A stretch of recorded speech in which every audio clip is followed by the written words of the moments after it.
Hi, welcome back to another quick guide. Today I'll teach you how to get a keyboard overlay on OBS. And it's literally an easy process, so make sure to watch until the end of the video to know how it's done. To achieve keyboard overlay on OBS, start by copying and pasting the provided link found in the description below. Upon accessing the link, the download will commence automatically.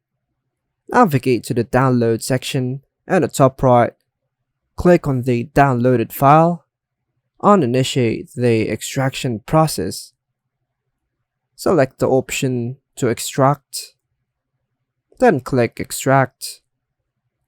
Now, go ahead and launch No Board and right click on it, opting to load the keyboard. Choose the preferred design, either outlined white or normal black, and then click the X button.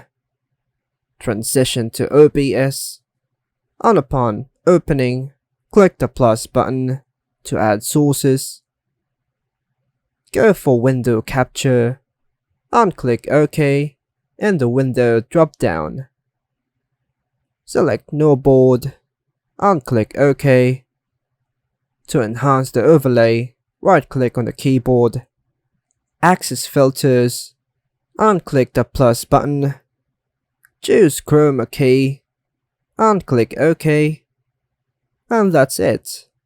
You have now the flexibility to move the keyboard overlay in any direction with OBS setup. This straightforward process ensures the integration of a keyboard overlay seamlessly into your OBS content. And that's all for now, folks. Hope you like and subscribe. Thank you.